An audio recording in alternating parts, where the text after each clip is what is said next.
Okay, so hello everyone. Thank you for joining the Atto Fridays today. We're going to have the last session of our season of 2022.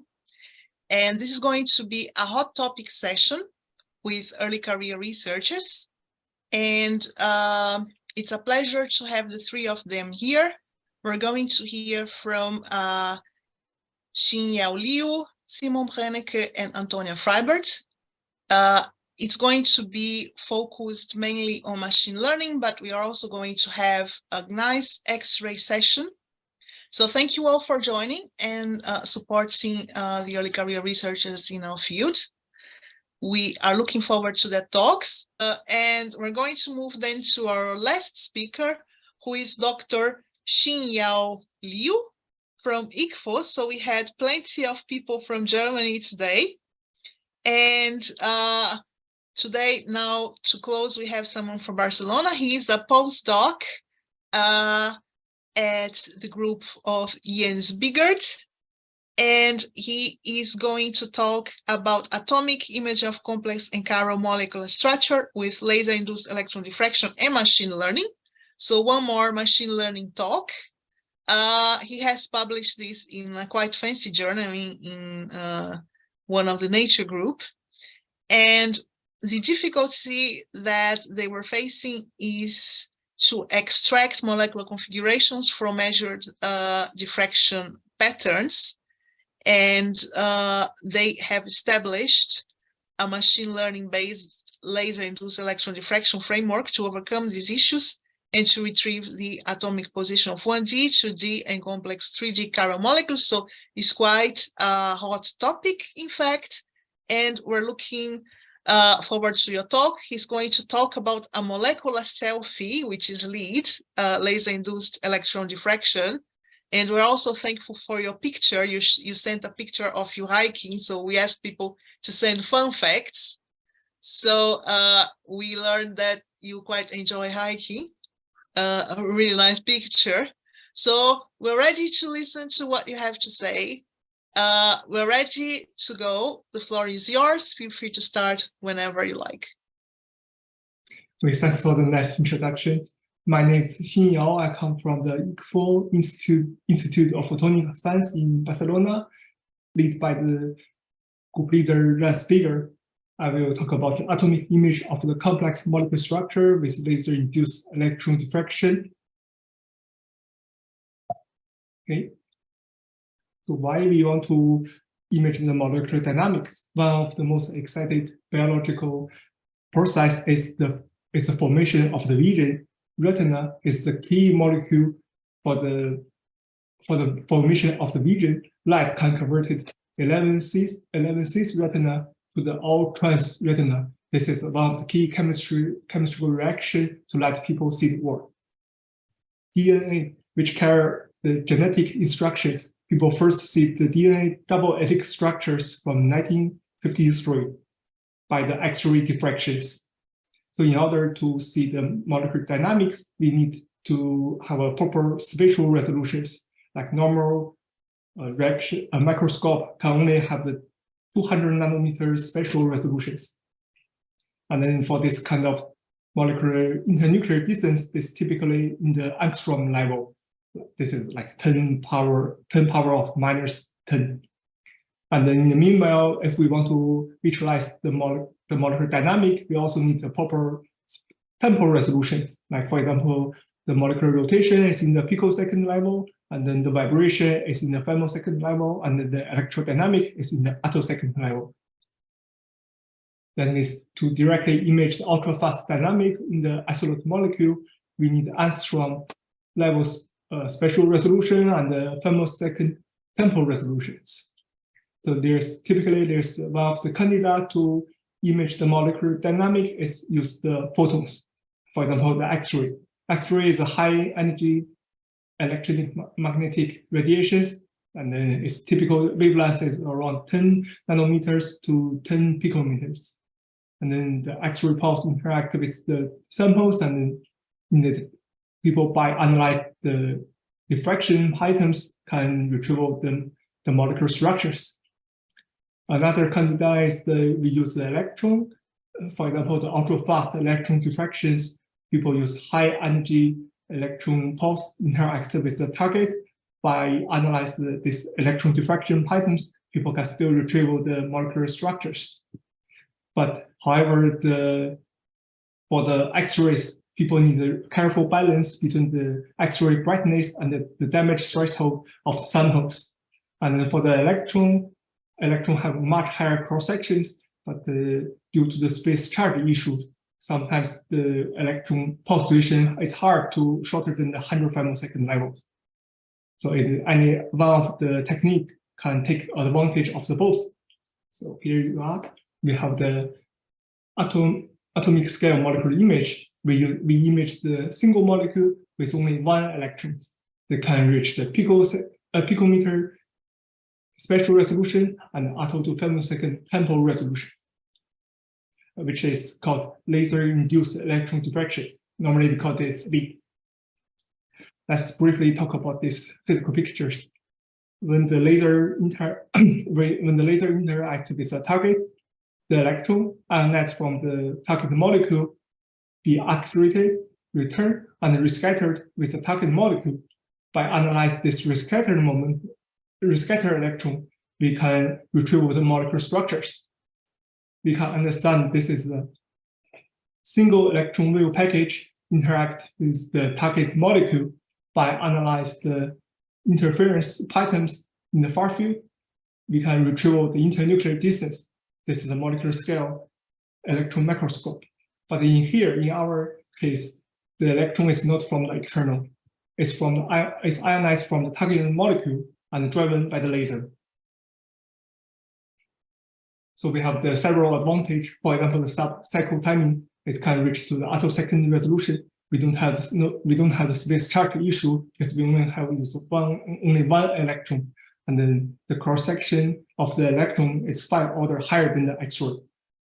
So the whole process is we can understand is also electron is as a single electron diffraction, but the whole progress is driven by the laser. So let's see the experimental setup. The target molecule released by the supersonic gas jet intersected with the mid-air laser pulse, ionized the electron and then the ion fragment.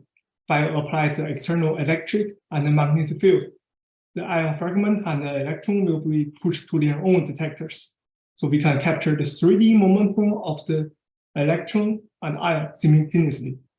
It's combined with mid-IR OPC pair laser cells. The wavelength about 3.2 micron, 5 optical cycles, pulse duration around 15 femtoseconds, and then the intensity can higher than 10 power of 14 watt per centimeter squares. And then it's combined with a reaction microscope. It can catch the 3D momentum of the electron and ions in a coincident way.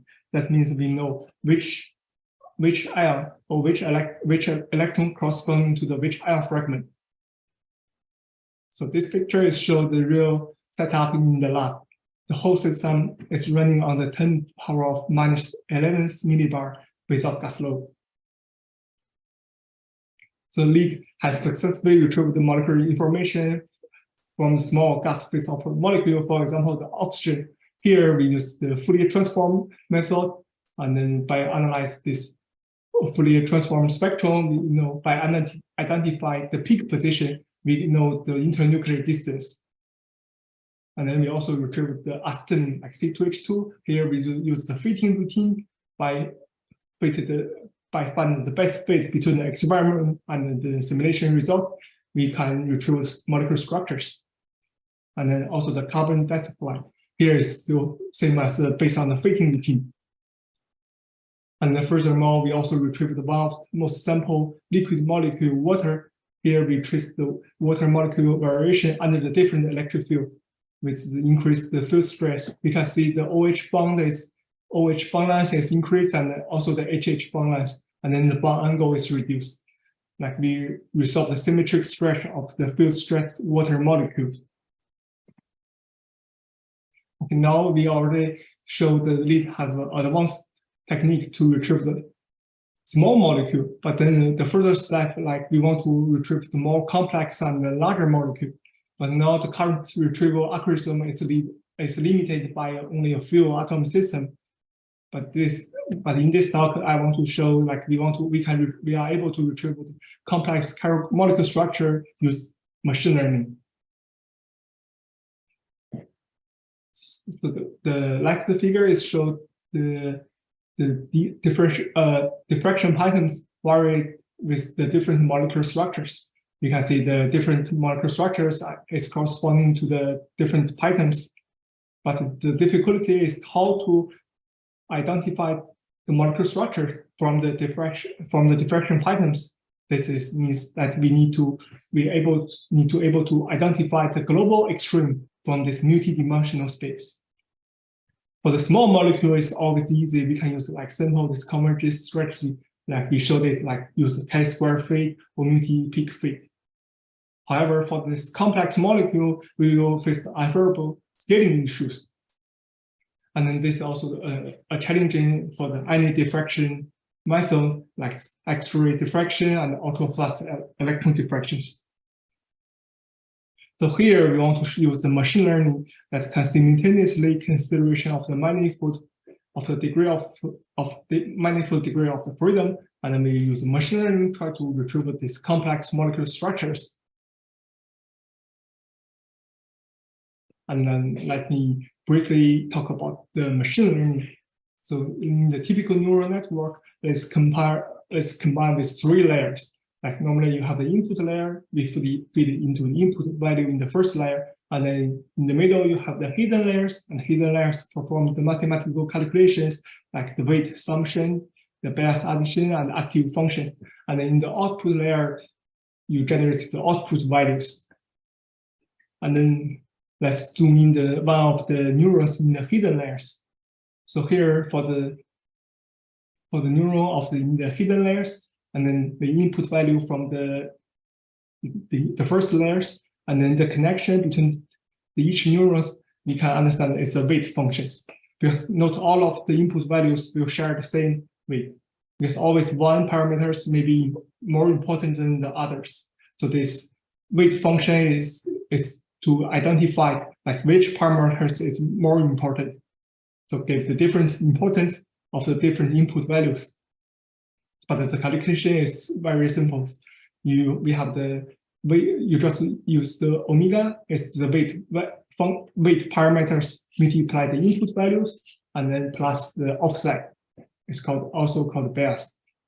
And then later on you apply a nonlinear function. Like here we use the omega z.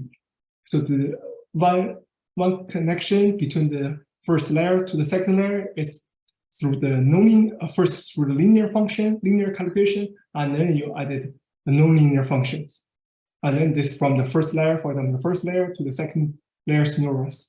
And then you repeat the same calculations until the third layer and then the final layers. So the whole process is quite simple. It's like you through the linear function and then a nonlinear functions. You calculate through the layer by layers until the output layers, and you got output values.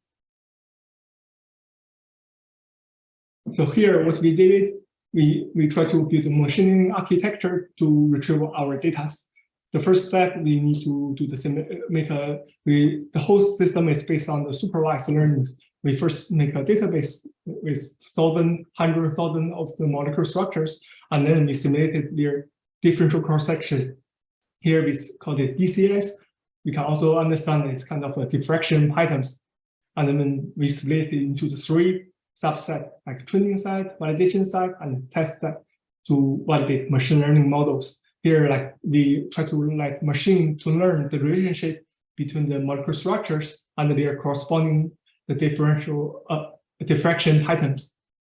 Like once the machine learning can understand the relationship, and he know like which diffraction patterns corresponding to the which molecular structures, and then we put the experimental diffraction patterns to the machine learning models. Then the machine learning models will give us the predict molecular structures from the experiment. The step is first we pre-calculate sufficiently large ensembles to validate machine learning models. the database we run is through our internal clusters with 1,000 parallel calculations. This normally take around a couple of weeks. And then the training process we run on the Google Cloud with 100 GPU. This normally take a couple of hours. And then the machine learning, for the machine learning models, we specifically use like convolutional neural network. This is well suited for the problem of the image recognition or facial recognition. This is also one of the foundation algorithms to unlock your mobile phone using the Face ID. So let's go detail about how the convolutional neural network and then its work for our molecular retrieval. So we have a pair of the input, the molecular structure, and their corresponding differential patterns. So we first feed the differential patterns to the machine learning models. The differential patterns will first convolute with different filters to generate the feature maps. The 2D differential patterns will the source pixels will convolute with the convolution filters and then generate the destination pixels. And then the convolution filters will convolute the whole pictures of the input map and then generate the feature maps. And then they will use different filters to repeat the same process until you generate a collection of the feature maps. These feature maps will capture the subtle feature of the input pattern. They will then we use different filters to capture the subtle feature of your input patterns. And then we feed it into the traditional fully connected neural network, as we previously talked about it. And then this through the weight and then bias, this will give us the predict molecular structures. And then the machine learning is an iteration algorithm. In the beginning, all of the parameters are initialized, randomly initialized. And then after each iteration, they will simultaneously optimize all of the parameters. And then they try to minimize the difference between the predict value and then the real value. So here we use the cost function to evaluate the difference between the predict value and then the real values. Here we just use an example with only two parameters. We can see in the beginning, the cost function, that is the predict value, it's really far away from the real value because it's randomly initialized in the beginning. And then after 5 iterations, we see the cost function is become smaller, smaller, smaller. Then this means the predict value is almost the same as the real value. Then we can conclude that the machine learning are able to predict the value is same as your input. Then the machine learning are able to get to the relationship between the molecular structure and then the differential patterns. So this generates the 2-step. The first, we use the 2D differential cross-section to convolute with different filters and then multiply the weight between each neuron to get the predict atomic position. And then by the iteration loop, the machine learning model can able to predict atomic position. It's the same as your the real values. And then we can go to some detail about the training process. Here we use the mean absolute error to evaluate the difference between the predict and the real values. We can see after 15th iteration, the 3 database, the 3 training side, like training side, validation side, and the test side, we go to the minimum. That means the machine learning predict value is the same as the real values. Here we also use the correlation map. It's correlated with experimental patterns with the simulation pattern from the predicted molecular structures. So we can see it's stronger correlated.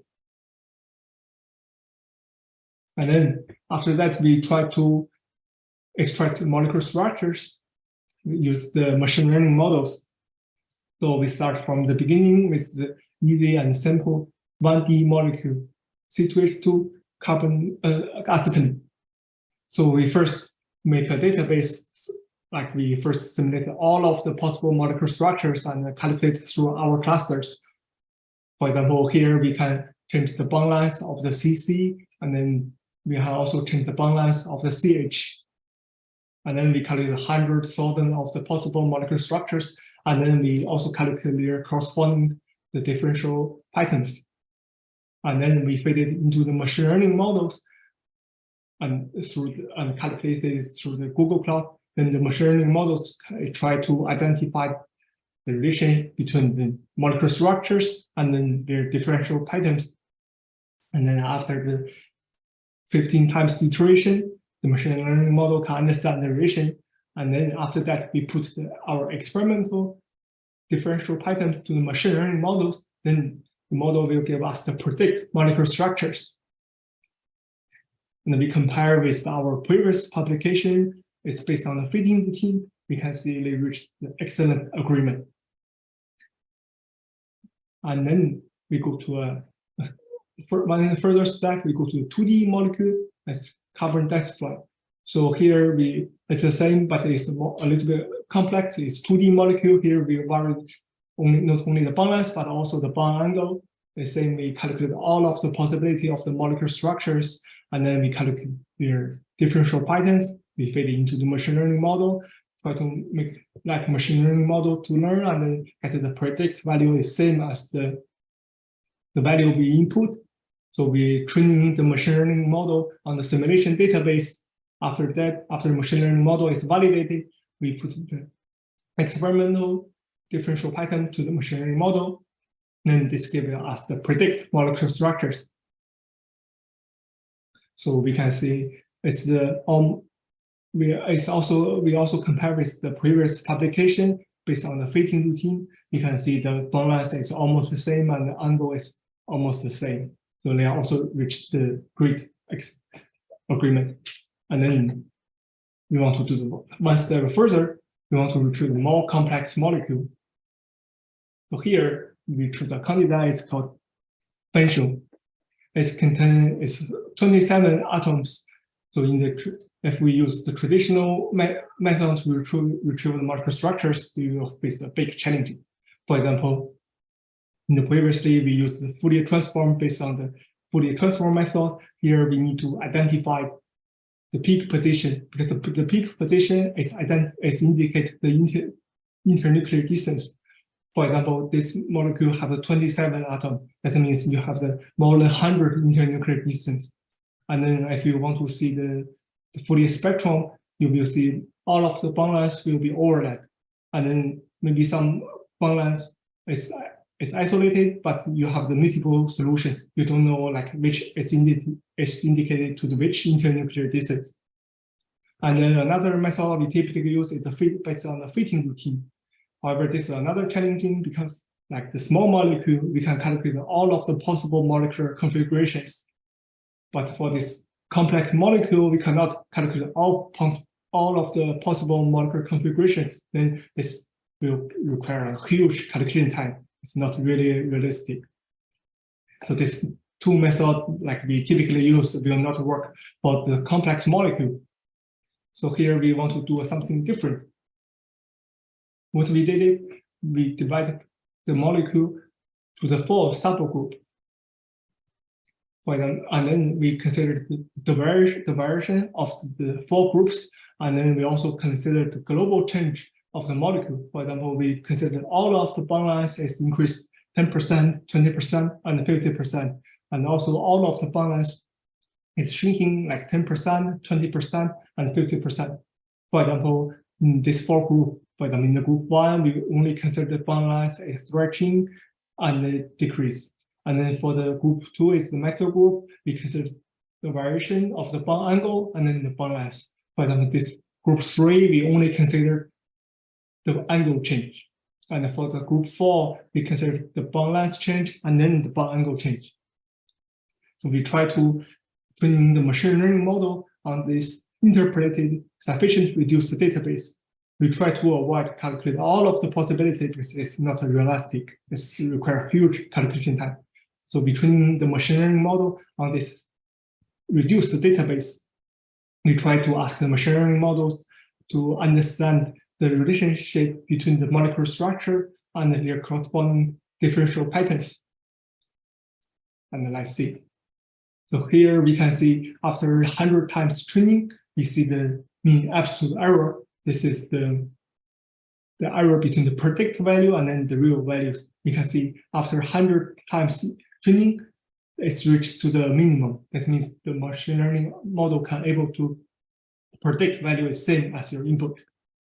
And then after we finalize the machine learning model training based on the simulation database, and then we put on the experimental 2D DCS, the differential patterns to the machine learning models. This gave us a predict molecular structures. So here we predict 7 atom position with X, Y, Z coordinated. Because we predict the 3D position of the 7 atom position. And then there's slightly difference between the predict value and the equilibrium value is due to the laser field induced. With this predict 7 atomic structure position, we can reconstruct the molecular structure of the function. And then the green area is presented by the arrow bar. So we can see we successfully retrieve the molecular structures based on the machine learning. Because compared with other traditional techniques, machine learning is able to train on this sufficient reduced interpolated database, not calculate all of the possibility. And we focus on only 4 groups of the atoms, and we also consider the molecular-wide global trend of the structures depending on this interpolated database, and then reconstruct the molecular structures. So machine learning combined with LEAP overcome the scaling limitation in this standard fitting routine, and it's achieved high accuracy pattern matchings in the complex solution space. We successfully retrieved position of the atom like 1D acetylene, 2D carbon dioxide, and complex 3D molecule functional. We need to also mention this, the limitation is not only for the lead diffraction patterns, but for any diffraction method. It provides our new opportunity to image complex and larger molecules in the static and time-resolved studies. Here I want to specifically thank my Professor Ransberger with his support, and also my teams. And also I would like to thank the whole group in the ICFO and in the atomic, like ultra-fast optic groups. Okay, thank you. So thank you so much for this really nice talk. I can see we have a few questions. The first one is from an anonymous attendee. Could you expand on how does the model simulate the lead process from the position of the atoms to then compare results with the experimental ones? I don't really got the answer. Yeah, can you elaborate on that? I know you're anonymous, but maybe you could type a little bit more about what you mean.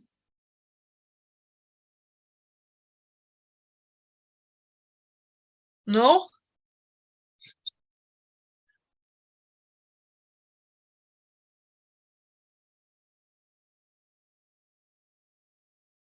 Yeah, no, I don't know. Maybe I try my understanding. Yeah, give it a try, your understanding, and then you can, the anonymous person can say if this is fine or not. Yes. I think you want to know how you simulate the process, because you had QRS and then you had the machine learning bits, right? Yes. You mentioned at least. Yeah, so here we first calculate the simulation database. This is based on the IAM independent atomic models. So we first simulated we simulated the diffraction patterns to use the independent atomic models.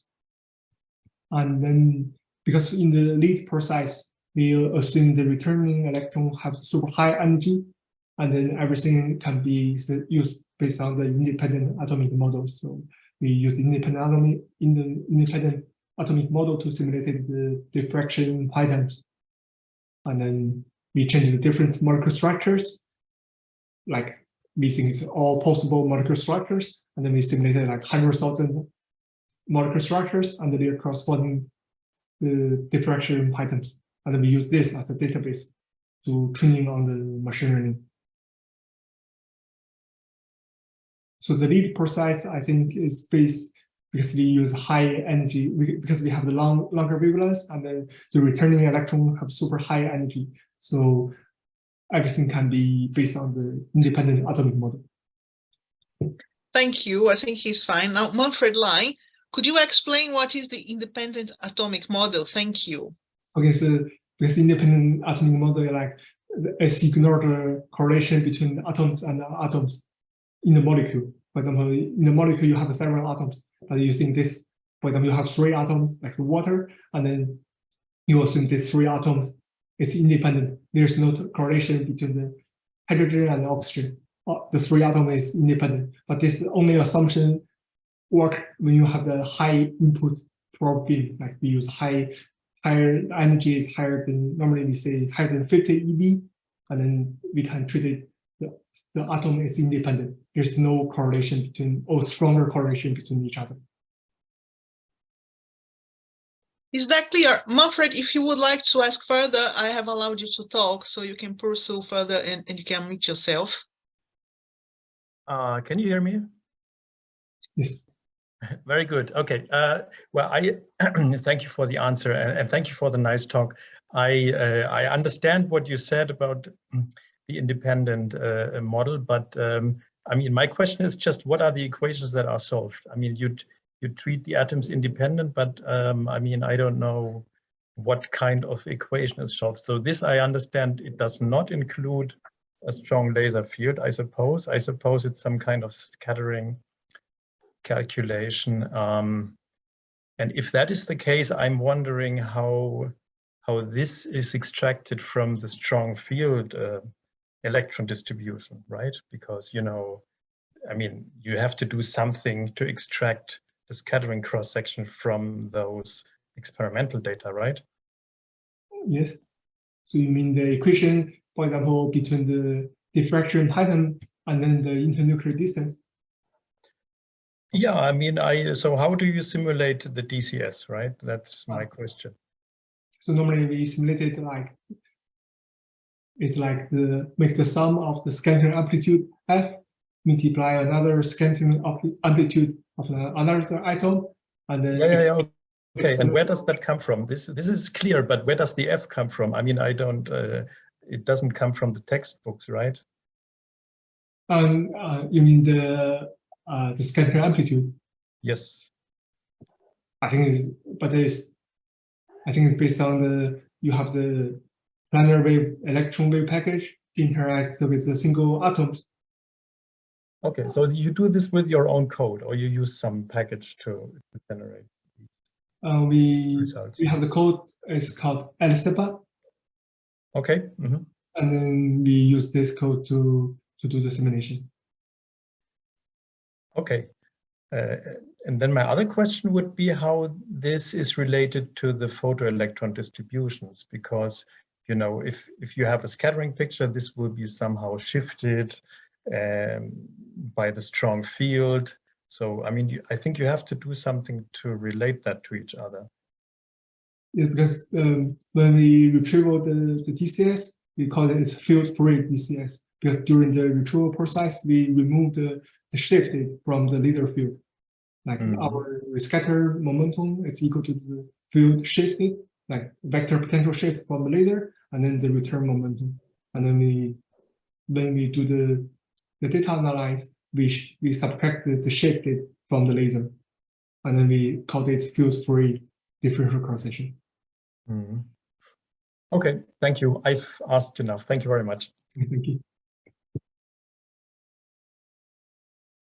We have another one from Anonymous. What is your training set based on? Theoretical predictions or previously collected experimental data? So the training database is only the simulation. So the training base is like we simulated 100,000 of the molecular structures. Like we first use a Python code to write it, all of the possible molecular structures. For example, your bond length can increase 100%, but it's cannot increase to 1,000%. Like for example, we can double the bond length, but you cannot say triple or quadruple the bond length. sometimes we put in the realistic range. For example, the maximum we say like 20%, 200% boundless. For example, we varied all of the possible boundless, and then from there we use the independent atomic model to simulate the diffraction items. We first to make a database of all of the possible molecular structures, and then 100,000 molecular structures, and then we used our cluster to calculate all of the possible diffraction items, and then we use this as a database. Is that clear? Yes? Seems fine. Okay, thank you. I mean, I think there are no more questions. I would actually have Simon, I would also have a question. Okay, unmute yourself. Go ahead. So in the same direction like Manfred, so if you use your photoelectron momentum distribution, what are you exactly looking at? So I understand that you try to reconstruct the field-free DCS, but in general, over the scattering plateau, you have the interference, for example, between long and short rescattering trajectory.